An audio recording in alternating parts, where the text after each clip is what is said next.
ఉత్తరాఖండ్ అడవిలో షేర్ సింగ్ అనే ఒక రాజు జీవిస్తున్నాడు. ఒకరోజు అతను తన గుహ దగ్గర కూర్చుని అతని కొడుకు అర్జున్ అక్కడే ఒంటరిగా ఆడుకుంటుండడం చూశాడు. చూడ్నానా, ఆడుకుంటూ ఆడుకుంటూ దూరంగా వెళ్లకు, అక్కడే ఆడుకో. సరే నాన్నగారు. షేర్ సింగ్ నా స్నేహితురాలైన రాధ అక్కడికొస్తుంది. రా రాధా. ఏమైంది రాజా? ఈరోజు నన్ను రా రాధా అని పిలిచారు. ఎప్పుడు రా స్నేహితురాలా లేదా రా డార్లింగ్ అని పిలిచేవారు. నిజానికి నేనిక్కడున్నా, నా మెదడు ఇంకెక్కడో ఉంది. చూస్తుంటే మీరేమో బాధపడుతున్నట్టుంది. మీ బాధేంటో నాకు చెప్పగలరా? ఈరోజు నాకు నా చనిపోయిన భార్య గుర్తుకొచ్చింది. నా బిడ్డ తల్లి లేకుండా ఒంటరిగా ఎలా ఆడుకుంటూ ఉన్నాడో. ఓ మాట చెప్పనా, మీరు ఇంకో పెళ్లి చేసుకుంటే మంచిది. అది నువ్వేం చెప్తున్నావు రాధా? నాకు తెలుసు మీరు మీ భార్యని చాలా ప్రేమిస్తున్నారని, కానీ ఈ పెళ్లి మీకోసం కాదు, అర్జున్ కోసం చేసుకోండి. ఇప్పుడు వాడికి తల్లి చాలా అవసరం. నువ్వు చెప్తుంది నిజమే రాధా. నేను ఇంకో పెళ్లి చేసుకోవడం మంచిది. కొద్ది రోజుల తర్వాత ఒక కొడుకున్న రంభా అనే ఒక షేరిణిని షేర్ సింగ్ పెళ్లి చేసుకుంటాడు. మమ్మల్ని మీ వారుగా చేసుకుని మాకు చాలా సహాయం చేశారండి. ఏంటి రంభా నువ్వు చెప్పేది?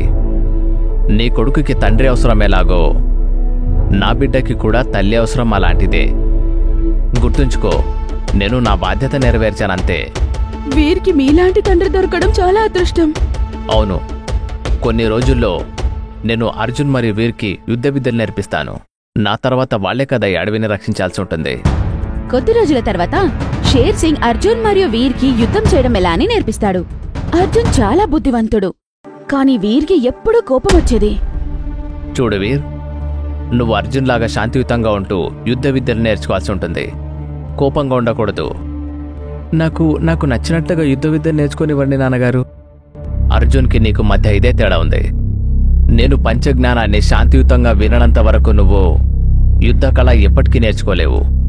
నాన్నగారు, మీరెప్పుడూ అర్జున్నే మెచ్చుకుంటూ ఉంటారు. నాకు కోపం వస్తుంది. నేను కూడా ఒక సింహం బిడ్డానని మీరు గుర్తుంచుకోండి, మేకపిల్లను కాదు. అలా అని వీర్ అక్కడ్నించి వెళ్ళిపోతాడు. నాన్న మీద కోప్పడి వీర్ అక్కడ్నించి వెళ్ళిపోతాడు. జరిగిందంతా వాళ్ళ తల్లికి చెప్తాడు.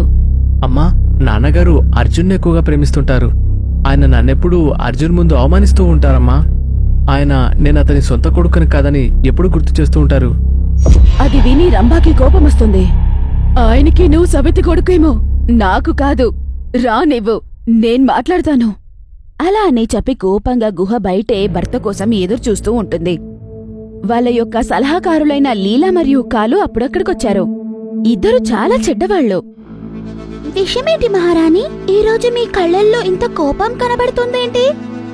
నా భర్త ఈరోజు సవతి తండ్రిగా తయారయ్యాడు. రాణిగారు, ఏదైనా కష్టముంటే మాకు చెప్పండి. మేమెంత నమ్మకస్తులమో మీకు తెలుసు కదా మహారాణి. షేర్ సింగ్ అతని కొడుకైన అర్జున్ని మాత్రం బాగా చూసుకుంటాడు, కానీ నా కొడుకుని ఊరికే అవమానిస్తూ ఉంటాడు. మీరు తప్పుగా అనుకోనంటే ఒక మాట చెప్తాను. నిజానికి షేర్ సింగ్ అర్జున్ని రాజుని చేయాలని ఇదంతా చేస్తూ ఉన్నారు. ఆలోచించు, అర్జున్ రాజైతే నీ కొడుకు అలాగే ఊరికే మిగిలిపోతాడు.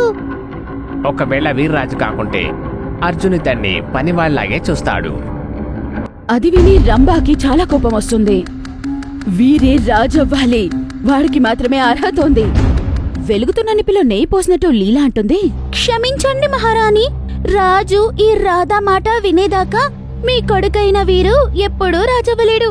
నా కొడుకు రాజవ్వడానికి రాధా అడ్డుపడుతుందంటే రాధాని చంపడానికి కూడా తయారే. రాజా మరియు రాధా గురించి లీలా ఇంకా కాలు రాణి చెవిలో ఊదేశారు. వీర్ని రాజుగా ప్రకటించడం గురించి ఈ రోజే రాజుతో మాట్లాడతాను. లీలా ఇంకా కాలు వాళ్ళ వలలో రాణి చిక్కుకుంది అని సంతోషంగా వెళ్తారు. చూసావా కాలు, మనం వెరిచిన వలలో రాణి ఎలా చిక్కుకుందో అని.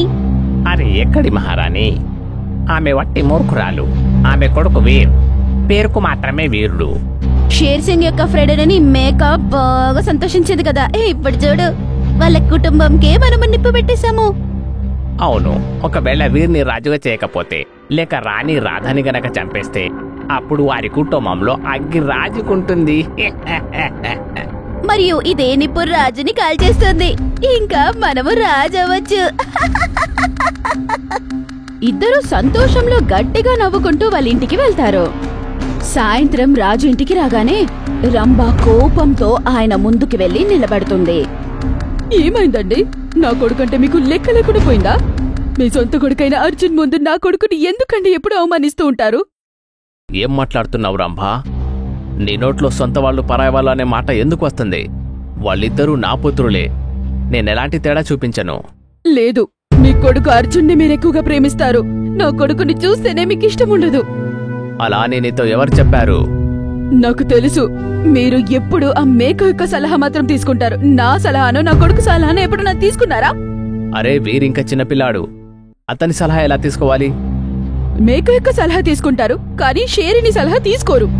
కొడుకు అని నా కొడుకుని ఊరికి పిలుస్తున్నానేమో, వాణ్ణి రాజా చేయడం మీకు దృష్టిలోనే లేదు.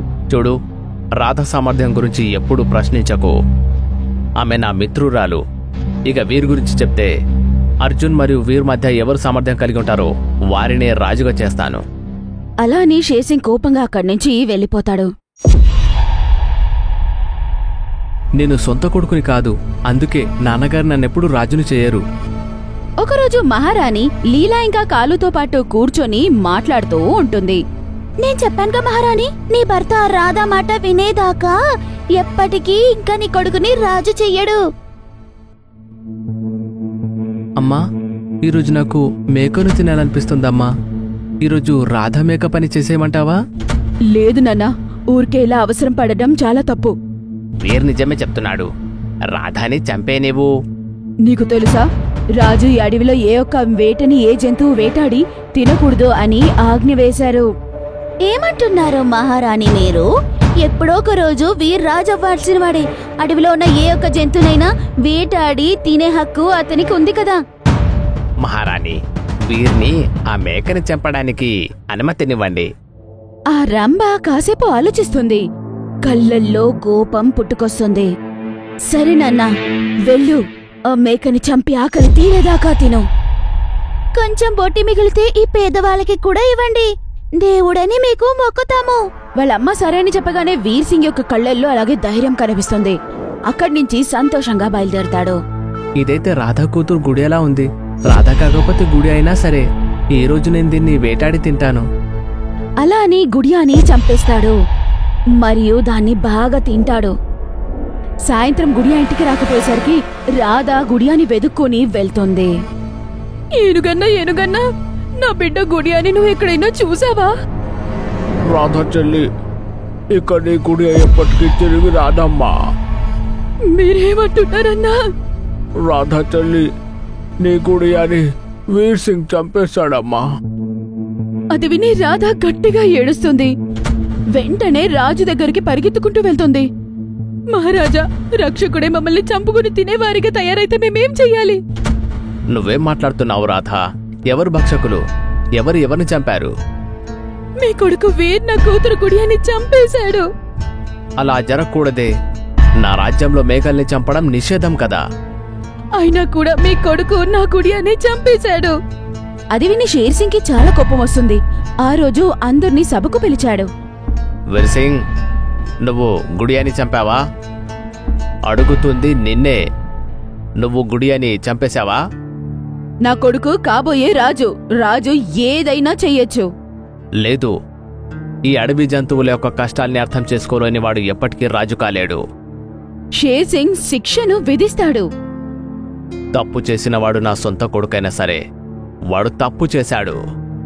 అందుకే వీడికి శిక్ష పడాలి. ఈ నేరస్తుడైన వీర్ సింగ్ ని ఈ అడవి నుండి 1 సంవత్సర కాలం పాటు బహిష్కరిస్తున్నాను. అది విని రాధాకి చాలా కోపం వస్తుంది. ఇది అన్యాయం. ఎప్పుడు నా కొడుకు దగ్గర సవితి తండ్రిగానే నడుచుకుంటారు. ఇప్పుడు రాజు ఎవరవుతారో నేనే చూస్తాను. రంభ కోపంగా సభ నుంచి వెళ్ళిపోతుంది. కాలు మరియు లీలా, మీరిద్దరూ వీర్ సింగ్ ని మన ఎదురుగొన్న అడవిలో వదిలేసిరండి. దుష్టకాలు ఇంకా లీలా వాళ్ళ కపట లీలలు ప్రారంభించారు. నేను మీకు ముందే చెప్పాను, ఇదంతా మీరు రాజు కాకూడదని చేస్తున్నారు. మీరే రాజు అయితే నేను మిమ్మల్ని పెళ్లి చేసుకునేదాన్ని, కానీ ఇప్పుడు అది ఖచ్చితంగా జరగదనిపిస్తుంది. నక్క నోట్ల నుంచి ఇలాంటి మాట వినేసరికి వీరికి కోపం వస్తుంది. నాకు పెళ్లి గురించి ఆతృత లేదు. ఇంతకు నేనేం చేయాలో ముందు అది చెప్పండి. ఇప్పుడు మీరు మీ సొంత సైన్యాన్ని ఏర్పాటు చేసుకోవాలి. మీదే అయినా సేనని సృష్టించి రాజుతో గొడవపడి మీరు రాజవ్వండి. కానీ అతను మా నాన్న కదా, మన హక్కును కాపాడుకోవడానికి తండ్రైనా కొడుకైనా పోరాడాల్సిందే. మరుసటి రోజు నుంచే వీర్ తన యొక్క సైన్యాన్ని తయారు చేసుకున్నాడు మరియు తయారైన తర్వాత రాజుతోనే యుద్ధానికి తయారయ్యాడు. షేర్ సింగ్ యుద్ధాన్ని ఆపడానికి ఎంతో ట్రై చేశాడు, కానీ వీర్ సింగ్ దానికి తయారుగా లేడు. ఆ యొక్క రోజే వచ్చేసింది. యుద్ధానికి అందరూ తయారుగా ఉన్నారు. నాన్న, యుద్ధంతో సమస్య పరిష్కారం అవ్వదు. యుద్ధంతో మనం కోల్పోవాల్సి వస్తుంది. మీరు కోల్పోవాల్సి ఉంటుంది. నాకు మాత్రం రాజ్యం కావాలి. నువ్వు గెలిస్తే రాజ్యం దక్కుతుంది, కానీ తండ్రిని కోల్పోతావు కదా. ఎందుకు? ఓడిపోతానని భయమేస్తోందా? లేదు నాన్న, నాకు నా గెలుపు గురించే భయం. నేను గెలిస్తే గనక కొడుకుని కోల్పోతాను. అదే నాకు నా భయం. నువ్వు సింహమైతే సింహంలా మాట్లాడు, కానీ నువ్వు మేకతో ఉంటూ మేకలా మాట్లాడుతున్నావు షేర్ సింగ్. అది విని షేర్ సింగ్ యుద్ధానికి తయారవుతారు. ఇంకా యుద్ధం ప్రారంభించింది. షేర్ సింగ్ వీర్ని యుద్ధంలో ఓడించేటట్టున్నారు. కాని వీరు ఓడిపోతాడేమో అని అనుకున్న షేర్ తను ఓడిపోవాలని అనుకున్నారు. ఇంకా వీర్ రాజుని కొట్టడం ప్రారంభించాడు. గాయపడిన రాజు కింద పడిపోయాడు. ఈలోపు అర్జున్ అక్కడికొచ్చాడు. నాన్నగారు, ఇతను మీపై దాడి చేశాడు, కాని మీరు తిరిగి దాడి చేయలేదెందుకు? వీర్ సింగ్ పై మీరు దాడెందుకు చేయలేదు? ఎందుకంటే నా కొడుకు. వాడు నన్ను అపార్థం చేసుకుంటున్నాడు, కాని నేను మాత్రం వాణ్ణి నా కొడుకులాగే భావిస్తాను కదా. మహారాజా, మీకేమైంది? ఇలా చూడు అర్జున్ మరియు వీర్, వినండి. నేనిద్దరినీ బాగా ప్రేమిస్తాను. ఇది నిరూపించడానికి నాకు మరణం తప్ప వేరే దారి కనిపించలేదు. అది విని వీర్ సింగ్ ఆలోచిస్తాడు. నానా వీర్, నేను అర్జున్ని ఎంత ప్రేమిస్తానో నిన్ను కూడా అంతగానే ప్రేమిస్తాను. నేను కావాలనుకుంటే మొదటి దాడిలోనే నిన్ను చంపేసి ఉండేవాణ్ణి. కాని నేను నీపై గెలిచి నిన్ను ఓడించదలుచుకోలేదు. నేను నిన్ను ప్రేమనిచ్చి గెలిపించుకోవాలనుకున్నాను. అది విని వీర్ సింగ్ యొక్క కళ్ళల్లో నీళ్లొస్తున్నాయి. నాన్నగారు, నన్ను క్షమించండి. నేను మిమ్మల్ని అపార్థం చేసుకున్నాను. నన్ను క్షమించండి. షేర్ అర్జున్ యొక్క చేతిని పట్టుకుని వీర్ చేతిలోకి పెట్టారు. నాన్న అర్జున్, వీడికి రాజు కావాలని చాలా కోరికగా ఉంది. నువ్వు వీడిని రాజుని చెయ్యు. అలా అని షేర్ సింగ్ చనిపోయాడు. లేదు నాన్నగారు, మీరు నా కళ్ళు తెరిపించారు. ఈ రాజరికం నాకు అవసరం లేదు. తన తండ్రిని చంపిన హంతకుడు ఎప్పటికీ కూడా రాజు కాలేడు. అవునన్నా, మీ నాన్న యొక్క కోరిక నువ్వు రాజవ్వాలని, అందుకే నువ్వే రాజవ్వాలని నేను కోరుకుంటున్నాన్రా. అవునన్నయ్య, కాదనకు. నా మీద ఒట్టు. అర్జున్ వాళ్ళ అమ్మ ఇంకా వీర్ సింగ్ చెప్పింది వింటారు. ఇంకా ఆయన రాజవుతానని ఒప్పుకుంటారు. అర్జున్ ఇంకా వీరిద్దరూ కలిసి రాజ్యం పాలిస్తున్నారు. ఇప్పుడు అడవివాసులు సంతోషంగా ఉన్నారు. మీకు గనక మా వీడియో నచ్చింది అంటే ప్లీజ్ మా ఛానల్ ని సబ్స్క్రైబ్ చేయండి. అలాగే ఈ వీడియోని లైక్ చేయండి, అలాగే షేర్ కూడా చేయండి. ధన్యవాదములు.